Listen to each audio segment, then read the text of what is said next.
कौन आपस पर पूरा काबिज हो चुका था। बेला के वजूद में एक लहर सी दौड़ रही थी। खान ने उसके पेट पर हल्का सा काटा।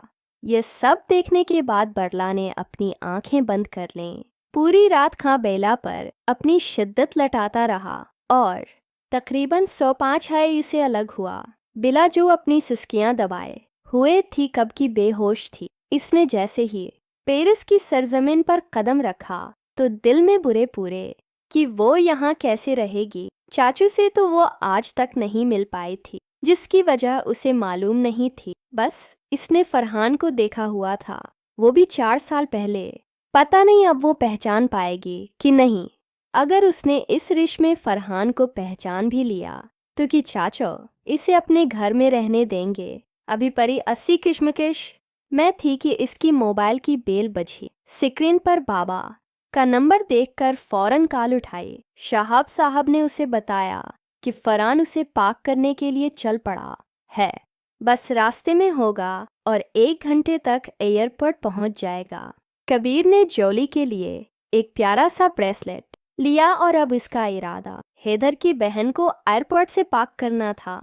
वो आज से पहले ज़्यादा वजह लग रहा था क्योंकि उसे झोली की तरफ जो जाना था हैदर की बहन कबीर के साथ बहुत ज़्यादा इज्जत थी, क्योंकि हैदर अपना ज़्यादा वक्त अपनी वाइफ को देने लग गया था और शादी के बाद वो इस जिम्मेदारी से दूर भागने लग गया था, जिसकी वजह से कबीर ने पारसा को बहन की तरह पाला था। थोड़ी देर बाद वो एयरपोर्ट पहुंच गया और वेटिंग रूम में चला गया। थोड़ी देर बाद वो उसे दिखाई दी। रेड टॉप ब्लैक जींस गले में मफलर थोड़ा सा पास जाकर देखा तो और शॉक हुआ जब उसकी आंखों का रंग देखा। कबीर की समझ में न आया कि इतने से अरसे में इसकी आंखें बलेक बलेक कैसे हो गई। पर ही नजात उसे देखा तो उसका भी कुछ ऐसा ही रिएक्शन था। कहाँ इसामले रंग का फरान हुआ करता था किसी जमाने में और कहाँ रंग ही निकाल लिया और कद भी बढ़ा लिया। उसने तो फिर आगे बढ़कर इसकी तरफ आई, एक पैर भी अपनी सोच को झटलाकर इसकी तरफ आया और फिर अचानक से उसको पकड़कर किसकर अपने सीने से लगाया। दूसरी तरफ परी जिसकी सांस ऊपर नीचे होने लगी थी, बल्कि अब उसे सांस लेना भी मुश्किल लग रहा था। कुछ देर बाद कबीर ने उसे दौर किया। मेरी जान तो इतनी बड़ी हो गई है, मैं तो पहचान भी न सका।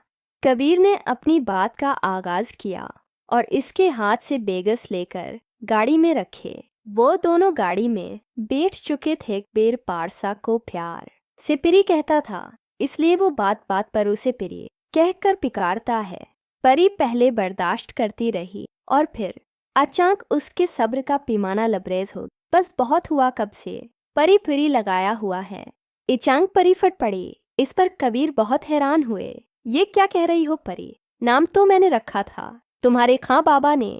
कबीर ने उसे वजाहत देनी चाहिए। क्या फजूल बकवास किए जा रहे हो? परी ने कबीर से कहा। लेकिन पारसा कबीर अभी बोलने ही वाला था कि परी पारसा का नाम सुनकर बलबुला उठी। परेश परीशर नाम है मेरा, समझ। परेशे अबाबिल सुन लोकन खोलकर कबीर ने फौरन गाड़ी को ब्रेक लगाई किया तो परेशर अबा वेल पर इसे अगर इतना ही मुश्किल नाम है तो तुम मुझे बैला भी कह सकते हो। हाँ, पर परी कहने की जरात मत करना, या सिर्फ मुझे मेरे बाबा कह सकते हैं। कबीर को उसकी बात से कोफुत होने लगी थी। वो अब फोन पर किसी से बात कर रहा था, जिसके बाद उसने सुख का सांस लिया। वैसे बेला भी अच्छा नाम है। कबीर ने उसके चेहरे को बगूर देखकर समाइल पास की। अगर तुम्हारा हो गया हो तो हम घर चलें। बेला को अब इस पर गुस्सा आ रहा था। घर? कबीर ने आबरू उचकाकर इसे कहा। तो क्या गली डंडा खेलने का इरादा रखते हो? बेला कहाँ चुप रहने वाली थी, फौरन बोली। इस पर कबीर ने गुस्से से उसकी तरफ देखा। मदम लमट्स में रहे, कहीं लेने के देने न पड़ जाएं। ये पेरिस है न कि तुम्हारा पाकिस्तान। आई बात समझ में। कबीर ने एक निगाह इसके सिरापे पर डाली और गाड़ी रोक दी। कबीर अपने साथ पारसा को नहीं, बल्कि उसने परीचा इबाबिल को पाशा की जगह एयरपोर्ट से पाक किया है कि बाद से मालूम थी, लेकिन बरला को मालूम नहीं था कि जिसको फरहान समझ के वो गाड़ी में बैठी वो इसका मंगेतर फरहान नहीं बल्कि कबीर खां ज्यादा है। गाड़ी को ब्रेक लगी तो बिरला ने सुकून का सांस लिया और गाड़ी से निकलने लगी, लेकिन कबीर ने उसका हाथ अपने हाथ में पकड़ लिया।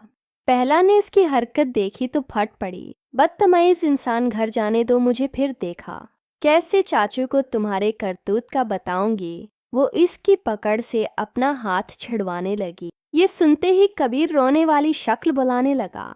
सच्ची में तो डर गया उसके बाद सुनकर बिरला को और आया। वो कुछ बोलते ही उससे पहले कबीर बोल पड़ा, मुझे उस घर में एक ज़रूरी काम है और खबरदार जो तुम यहाँ से एक अंश भी हली, चुपचाप बैठी रहना नहीं तो मैं तुम्हारे साथ जो करूँगा इसकी जिम्मेदार तुम खुद होगी। कबीर ने उसे थमकाया और गाड़ी को लॉक करके जोली के घर की अंदर चला गया। बेला तो शाख ही रह गई जब उसने फरहान की हिम्मत देखी थी, जो असल में कबीर था। कबीर ने जैसे ही जोली के रूम में कदम रखा तो वहाँ मौजूद नहीं थी। इसके बाद वो टेरेस पर गया और हैरान रह गया क्योंकि टेरेस फूलों की पत्तियों से सजा हुआ था। टेरेस की दीवार पर मोमबत्तियां रखी गई थीं, जो कि माहौल को खुशगवार बना रही थीं। अचानक उससे पीछे से किसी ने गले लगाया और अपना बाजू कबीर के सीने पर लाकर इसकी शर्त को मुट्ठी में पकड़ा। कबीर एक झटके से इससे दूर हो गया। कबीर जैसे ही जोली से दूर हुआ, जोली वहां से भागती हुई रोम में आ गई। शट, ये क्या कर दिया मैंने? उसे मनाने आया था और अल्टा नाराज ही कर दिया।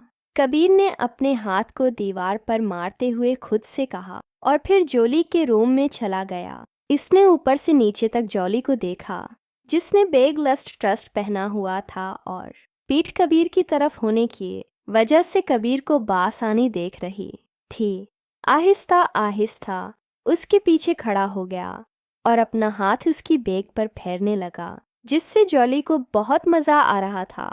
उसकी दिल्ली मुराद पूरी होने को है, लेकिन उसने कबीर से नाराज होने का ड्रामा अभी बंद नहीं करना था ताकि वो अपना काम जारी रखें। इसलिए चुपचाप खड़ी रही। कबीर ने जब ये देखा कि जोली ने कोई रिएक्ट नहीं किया तो उसने जोली की बेग को अनजिप कर दिया, जिससे उसकी सारी बेग वाज़ह हो गई। अब कबीर ने अपने लिबास इसकी गर्दन पर रखे और आहिस्ता आहिस्ता इसकी गर्दन से कमर तक आया। तकरीबन 5 मिनट बाद भी जब जोली ने कुछ ना कहा तो उसने जोली का रख अपनी जानिब किया और फिर इसके बाल दोनों जानिब से पीछे किए। जोली, मुझे माफ़ कर दो, मुझे पता ही नहीं चला कि कब तुम पर हाथ उठा लिया।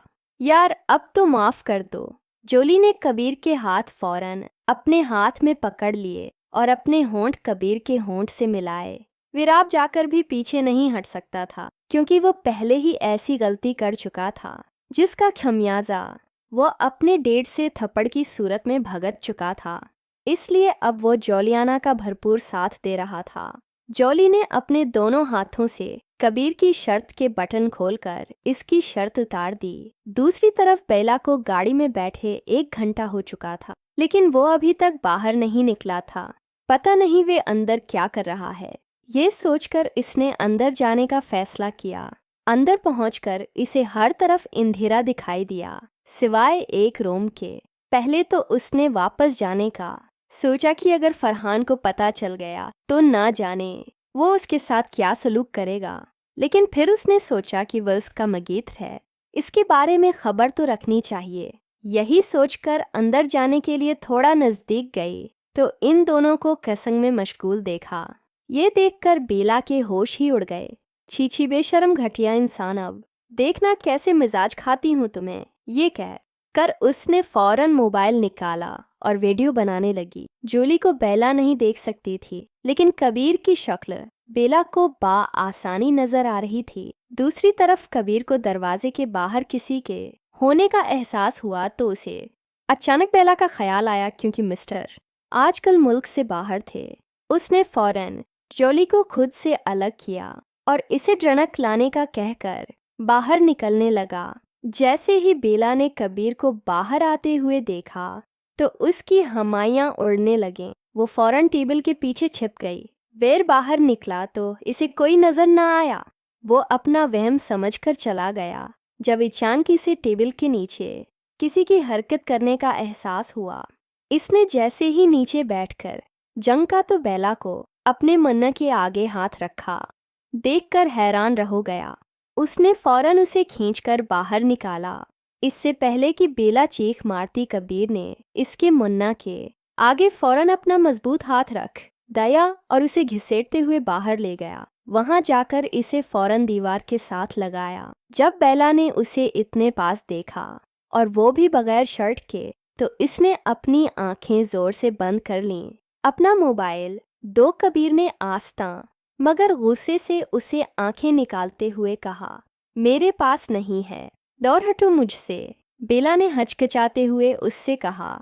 इसकी बात सुनकर कबीर और नज़दीक हुआ और अपना चेहरा उसके चेहरे के पास किया। देखो, आराम से मुझे फ़ोन दे दो, नहीं तो तुम्हें मिलनी ही है। ये ना हो कि इसको मैं और सख्त बना दूं। कबीर ने उसकी आंखों में देखते हुए इससे कहा ना, मेरे पास नहीं है।